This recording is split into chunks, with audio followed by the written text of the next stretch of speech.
Joshua chapter 2. So we have covered Joshua chapter 1 and 3 last week. So we're going to kind of go back one step, and then we'll take Joshua chapter 2, because there's something that's very crucial for all of us in this chapter. Joshua chapter 2. So when you think about it, sin has broken many things. Right? Sin has broken many things, but the main thing it broke are the relationships. We can say that sin broke everything by breaking relationships. And sin severed man's relationship with God. So when sin entered, it broke our relationship with the Lord. And that is why Adam and Eve, when they sinned, they hid away from the Lord in shame and in guilt. And even today, people are running away from Him, or blaming Him, or disrespecting Him, or ignoring Him in the same way Adam and Eve did, because sin severed that relationship between man and God. And also sin distorted man's relationship with creation. God cursed the ground. And now there is much to toil, and there is much hard labor that is required for man to be able to work with the creation of God. And ultimately, sin destroyed man's relationship with one another through jealousy, through hatred, through pride, and through all other means. So when you think about it, sin destroyed everything, and it destroyed it by destroying relationships, or severing relationships, or distorting relationships between God and man, between God and His creation, and between man and man as well. And the first recorded murder happened only one generation into humanity's existence. If you know the story, Cain and Abel, they were sons of Adam and Eve. So because that relationship was so severed, so distorted, so destroyed by sin, immediately we see the results of broken relationships, and we see it in the murder of Abel by his own brother. That he took the life of his own brother because of jealousy, hatred, and ultimately because of disobedience to the Lord. And when you think about it, not much has changed since then. And literally, this is this morning's news headline, and it goes something like this: quiet holds for second day in Israel and Gaza as focus turns to rebuilding. Another: extreme weather kills 21 ultra-marathon runners in China. Next headline: march is held on Long Island to mark first anniversary of George Floyd's murder. Another: 6-year-old going to school in car dies in Los Angeles road rage shooting. Another article: St. Thomas student among 3 killed in Minneapolis shootings.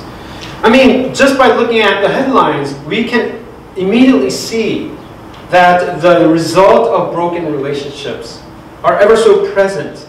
And literally, these are the headlines that I saw this morning as I was coming to church. And the whole sad part of all this is that none of these really surprise us any longer. Right? These don't turn heads as much as it used to. These don't break our hearts as much as it used to, because there's so much of this going on. And why is that? What has gone wrong that all the relationships are so severed, so distorted, that we live in this kind of world today? Well, this is the problem that has persisted since the very beginning of mankind. So this is not something new, right? Like I said, it all began with Adam and Eve disobeying God and sin entering the world, and it breaks off all the relationships that God has intended perfectly in harmony in the Garden of Eden, and yet it has all broken relationships. And immediately, first generation into humanity's existence results in murder. But all this is happening because of our selfish and self-centeredness, ending up in destroying others and yourselves in the process. The same goes with nature. We have this nature given to us by God, but as we develop it, we are also destroying it in the process. And we're in this destructive spiral relationally with God, with man, and with nature. However, there is hope for all of us because we see God in His sovereign grace, fulfilling His redemptive story through restoring relationships. Time and time again. We'll see that not only through the book of the Bible, we see it in our lives, and God is all about restoring what is broken in the relationships. And He is doing that over and over, and He's giving grace for us to do that. And through restored relationships, God is building His kingdom, and God is writing His redemptive story. And God brings heaven to earth through mending relationships between God and man. So God didn't just sit in the back and looking in the world and just laughing or scoffing at all the broken relationships, but God takes initiative in coming down Himself to initiate that broken relationship and restoring that. So God initiates the reconciliation, and God establishes a covenant, a promise between God and man. And God makes a way for man to be restored back unto the Lord, but also it is God who is completing this redemption through Jesus Christ. And ultimately, God is the one who will lead all of us into glorification. So God is in the process of restoring what is broken through restoring relationships. And in that, we are called as vessels. You and I are called as vessels to restore our brothers and sisters and lead them to Christ to give life in this broken world. But how do we do that? So that's the key for this passage. How do we restore? How are we to be used as God's vessels in restoring relationships? And how do we take part in God's redemptive story through this? It is simple. So today's passage is simple in telling us through Joshua chapter 2 that the key to building relationships again, key to restoring relationships again, is by us taking risks for one another. Taking risks for one another. Today, as we have seen it in the headlines that I've just read to you, we live in a society where, generally speaking, risks are not taken for others. However, people tend to risk others for ourselves. We put them in risk to benefit ourselves. It has become even more severe as time goes by, now where everyone is screaming, my way is the highway, my way or the highway, or I am my own boss, or young people call it YOLO mentality, where you only live once and you just live however you want without thinking about others, risking for others. You are in fact endangering others for yourselves. We only risk when we take, the only risks that we take are the ones that may benefit us or that may satisfy us. If it doesn't benefit me, or if it in any way I get the shorter end of the stick, or by in any way if I am threatened or if I am harmed, we stay away or we stay back. If it in any way causes me discomfort, if it in any way costs me more time and energy or stress, we decide that it is not worth it and we disengage. And we turn off our attention and we just go back to our anesthesia called, namely, video games and entertainments and all that. That just numbs us. Just trying to focus on ourselves, my comfort, my entertainment, my pleasures. And this is a sad reality. In fact, it is sad that I'm also in. This is something that I have to fight every day. My natural inclination is to play safe, is to just look after my own interests. But it is something that I always pray every day, that I would be able to engage and take risks for others that God has entrusted me with in my life. But we see through Joshua chapter 2 that taking risks for others will result in life. That's the beauty of this chapter this morning. So just to give you the setting once again, Israel is now ready to take on the land. This is the promised land. After 40 years in the wilderness, now they're ready. And Joshua, being a meticulous prepper, I don't know if you have any preppers in the house, but he was a prepper. He was a military leader. He was a general. And he sends 2 spies, just like Moses did. He sent, including Joshua and Caleb, 12 spies into the promised land. He now sends 2 spies to probe the land, especially Jericho. And Jericho is a fortified Canaanite city.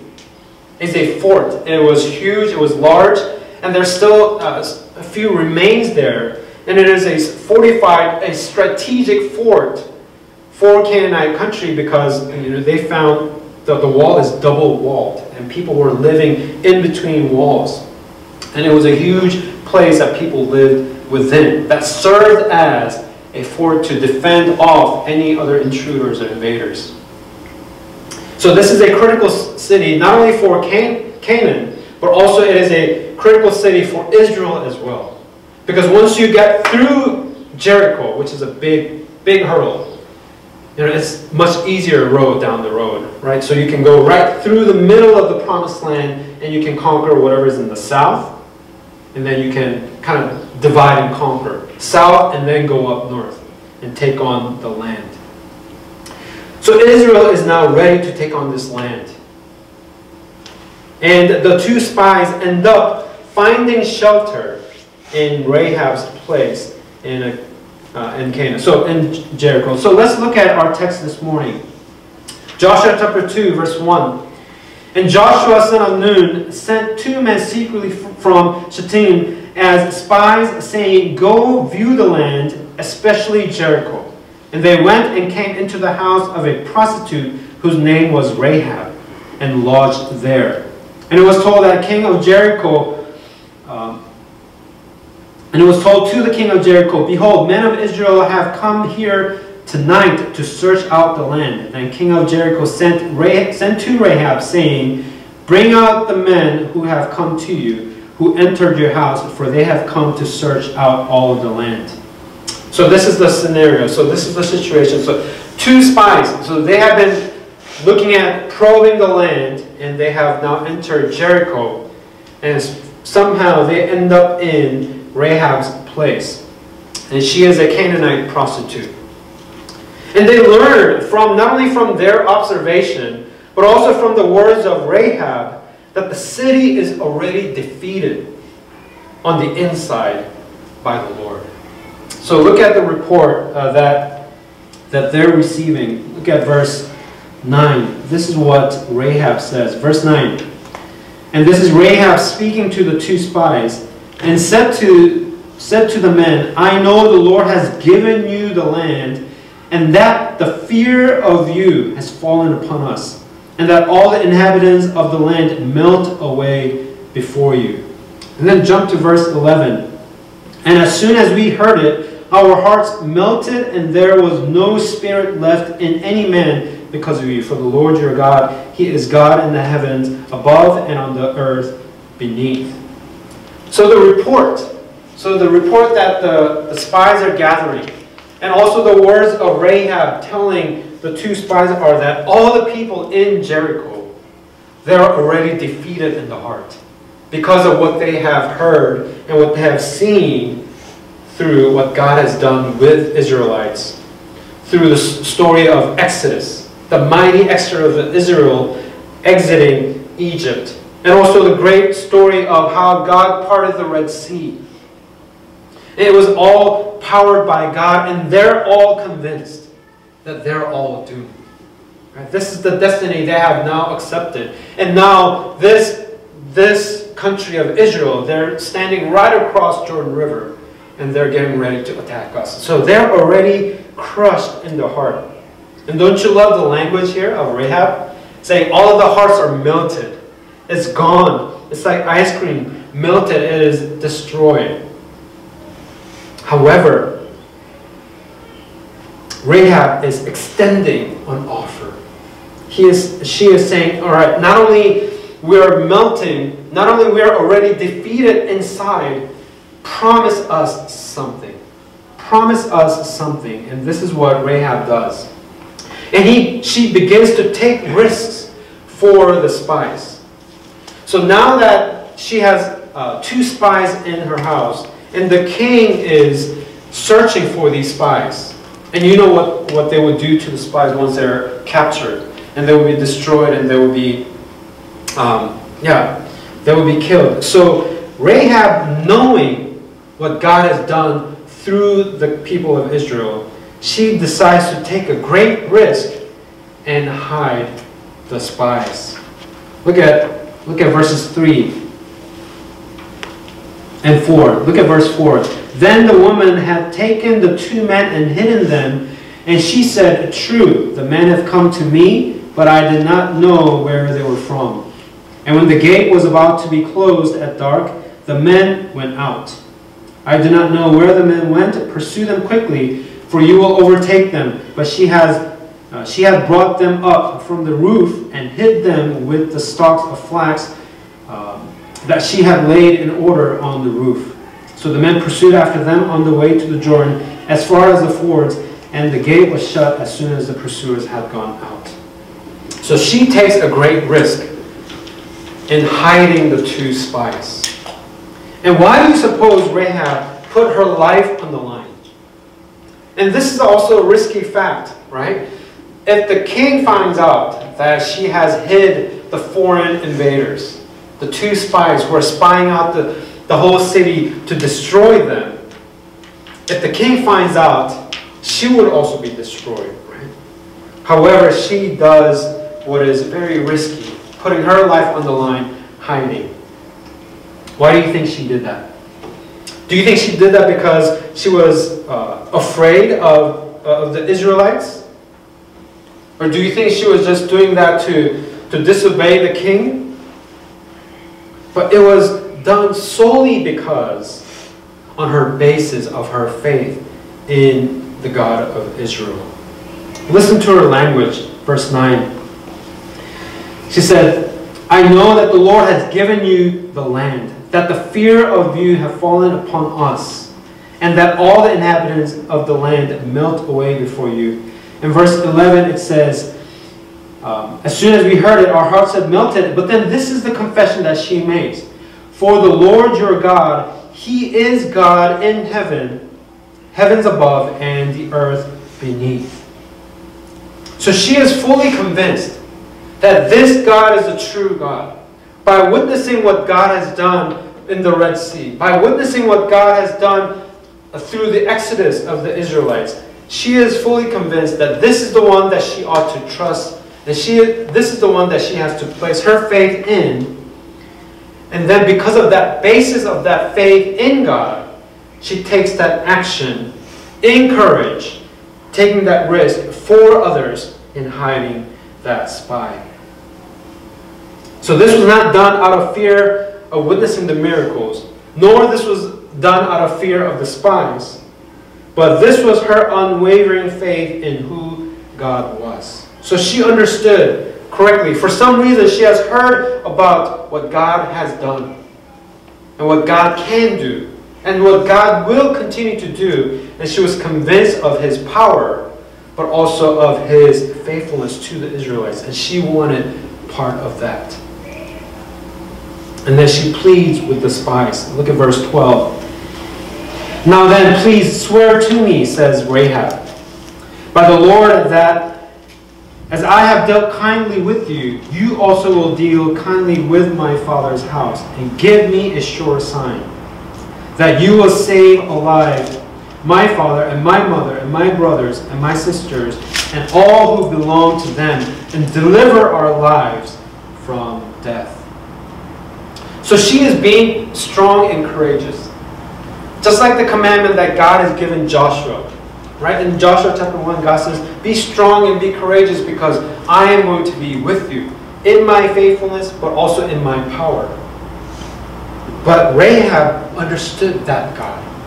Rahab understood the power of God. Rahab understood the faithfulness of God. And now she is able to be strong and courageous despite of her situation. Despite she was a nobody. Despite she was a prostitute. Despite she was a Gentile. She takes that risk because she understands the gospel of this God. That God will be faithful in forgiving. That God will be faithful in saving all those who place their faith in God. And we also see that she is taking that risk as a daughter, as a mother, that she is doing it also for her family as well. She wanted the family also to know this God and to believe in this God and also to be saved. And my question for all of us this morning is this: how much risk are we taking for the sake of others around you coming to the Lord? So I'm not just talking about taking a risk, throwing yourself in danger, but I'm talking about more of the risk, the kind of risk that Rahab is taking with the foundation of faith in God, with the purpose of saving others. That's the kind of risk that I want all of us to be taking daily. Not staying in our comfort zones. Not wanting to not engage or just wanting to just keep that distance and disengage with what's going on in other people's lives. But we want to take lives and not only saving the spies' lives, but by her risk-taking, she's also saving herself. And she is willing to save her family as well, so that we may all place our faith in the one true God. This is the kind of life that you and I ought to live. And this is the kind of relationship that God is using to mend one relationship at a time as He is unfolding the story of the narrative of His redemption through the Israelites entering into the promised land. But we also see not only Rahab taking risks for other people, we also see the spies taking risks for Rahab as well. So Rahab is pleading with the spies. I have hid you. I've taken a great risk. I could have easily just been killed if people knew that I was hiding you. But I've taken this great risk so that I could be saved by placing my faith in your God. And also I want my family to place their faith in God, and we want to be saved. So I've taken this great risk in saving you as a result, so that we may also be saved in return. So do us a favor. Deal with us kindly, because I've dealt with you kindly. And this is the reply of the two spies. And that's the title of our sermon as well. Let's read verse 14 together, if we may. Joshua chapter 2, verse 14. Ready, set, go. And the men said to her, our life for yours, even to death. If you do not tell this business of ours, then when the Lord gives us the land, we will deal kindly and faithfully with you. So we also see spies taking risks now with Rahab's family. And why is this a risk? Isn't this just returning a favor? When you think about it, this is a great risk the two spies are taking. Because according to the Israelites' laws, which are all about purity, according to the Mosaic law, everyone is about keeping themselves pure, keeping themselves from being defiled by other pagan countries, by pagan practices. And when you think about it, this is not only a Gentile, but she is also a prostitute by profession, right? And in the Mosaic law, a prostitute has no place in the house of God, according to the Mosaic law. She is an outcast, and she is doing something very immoral. Although she is doing that to make a living and provide for the family, it was a way that is unholy. It is a way that is unclean. Ritually, it is defiling what God desires of the people. And especially we know through the giving of the law, we skip all the boring parts, Exodus, Numbers, Leviticus, all of that. But all of that is ensuring the people, now when you enter into the promised land, you ought to live as holy people, set apart. Don't be like your neighboring countries, other pagan countries. Don't be like the Gentiles. You are my people, I will be your God, you will be my people, and live a holy life according to my laws. But these two spies are taking a great risk in bringing their family in. Bringing Rahab, a prostitute, into the family of God. But not only that, she is a Gentile. Gentiles are pagan worshippers. They worship other gods other than the true God. And Canaanites were notorious. They were very, very perverse in their way of worship. Prostitution is a way of worship for them.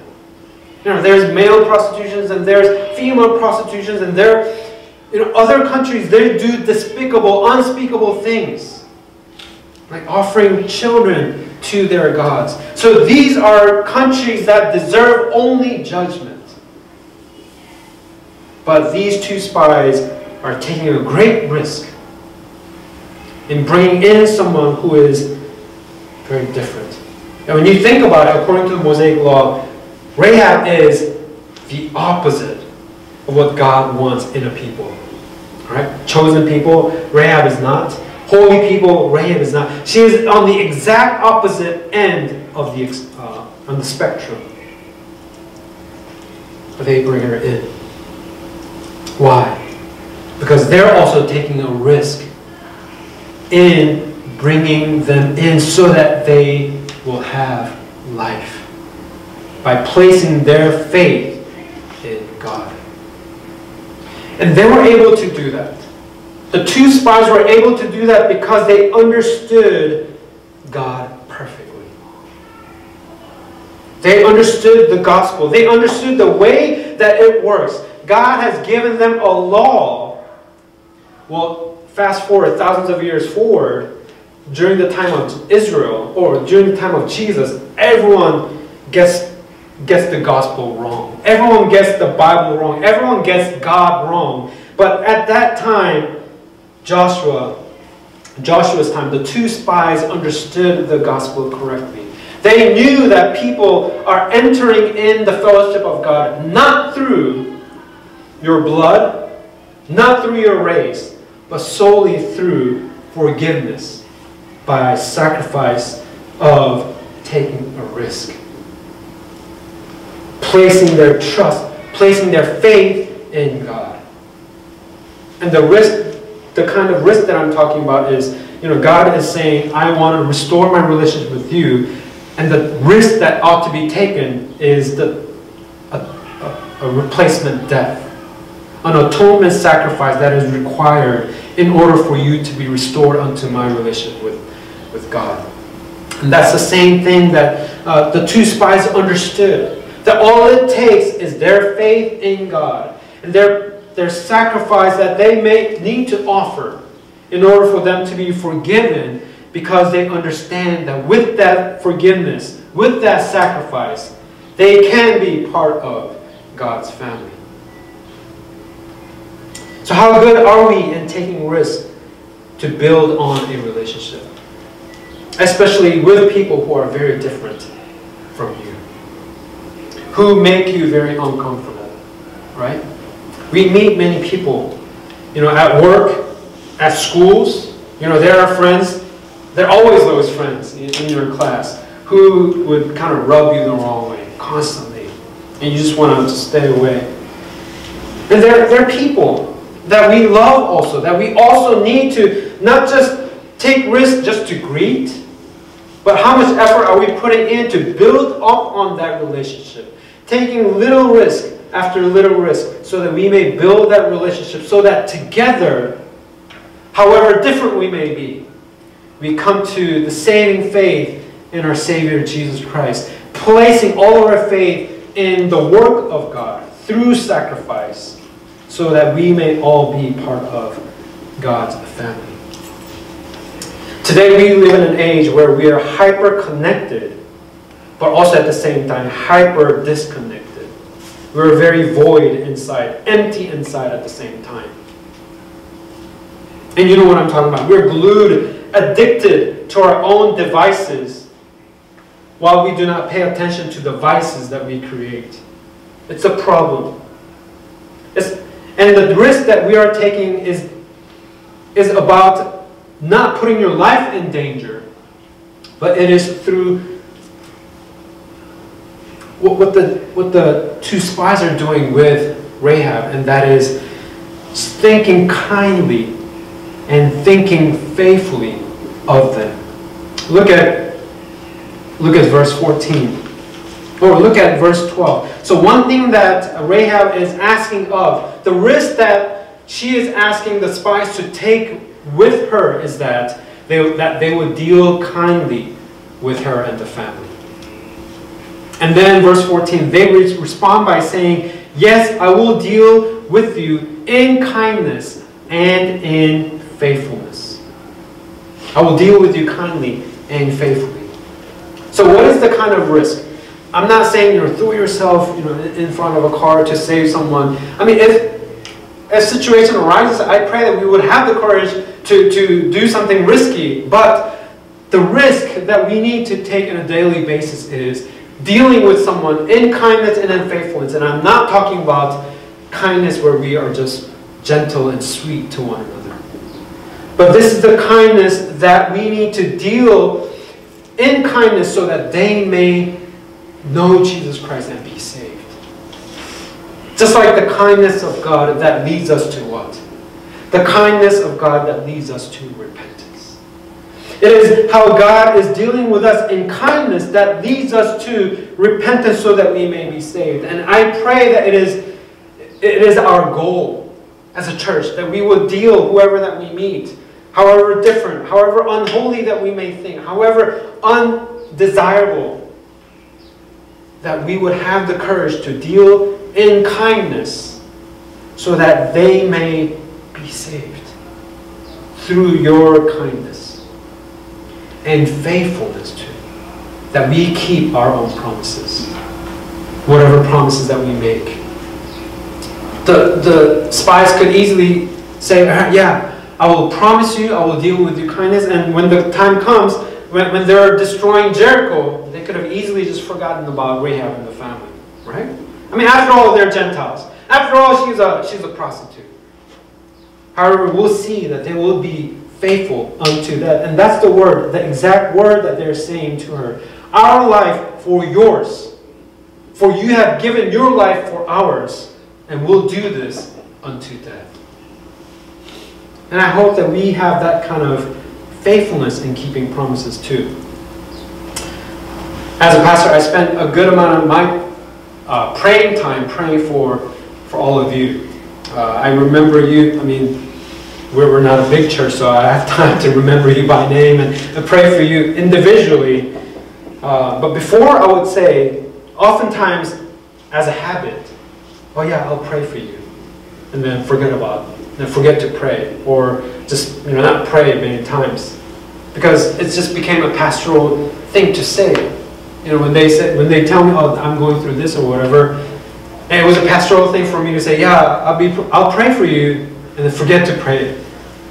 So what I have done now, instead of saying that, I have changed my strategy, and I have decided that several years back that instead of me saying, I will pray for you, I will pray first, and then I will tell them, I have been praying for you.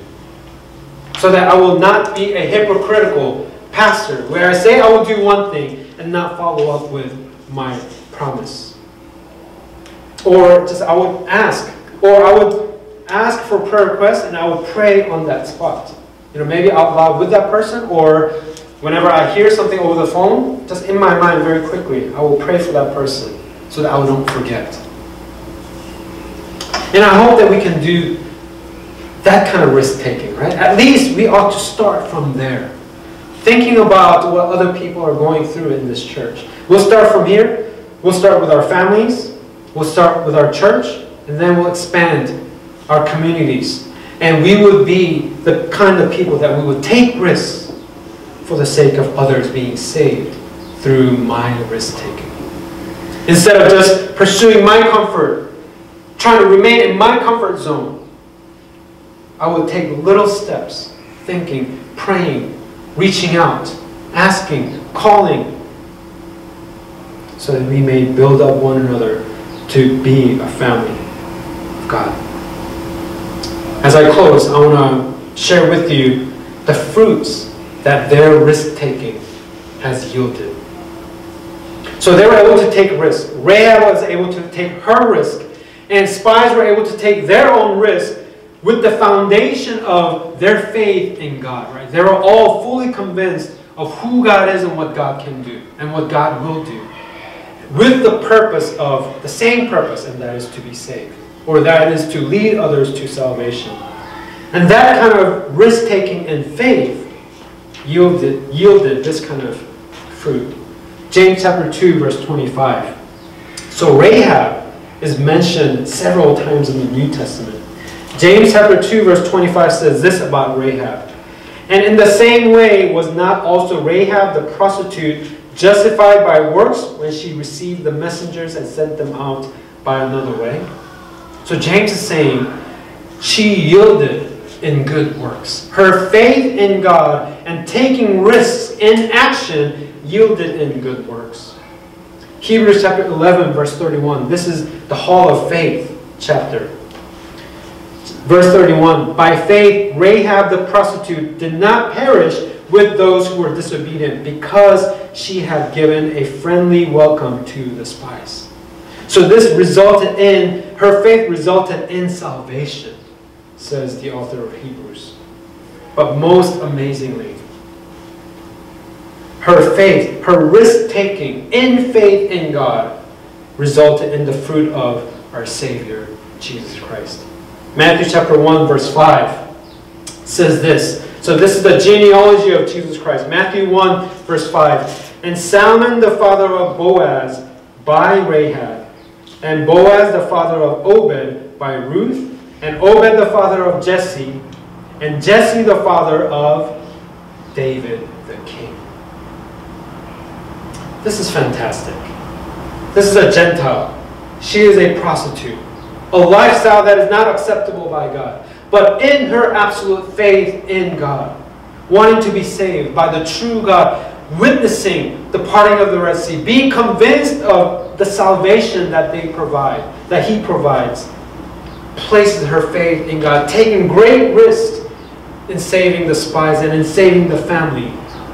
She is welcomed not only as a family of Israel, she is welcomed in all the way into the royal family in God.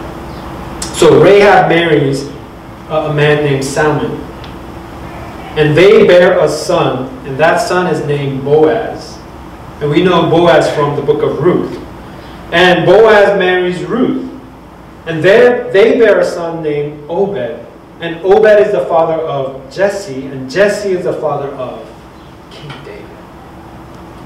So Rahab, this prostitute, this Gentile prostitute, is the great-great-grandmother of King David. And if you go down the line, ultimately she becomes the forefather of Jesus Christ. I want to challenge all of us this morning that we need to be risk-taking for others, so that others may come to the saving faith in Jesus Christ. And ultimately, that's the life, that's the kind of life Jesus lived too. That Jesus took the greatest risk by sacrificing Himself on the cross so that many could come to life. And I pray that Magnify together that we will take daily risks, not endangering ourselves necessarily, but taking risks, coming out of that comfort zone, reaching to others so that we may lead as many as we can to the saving faith.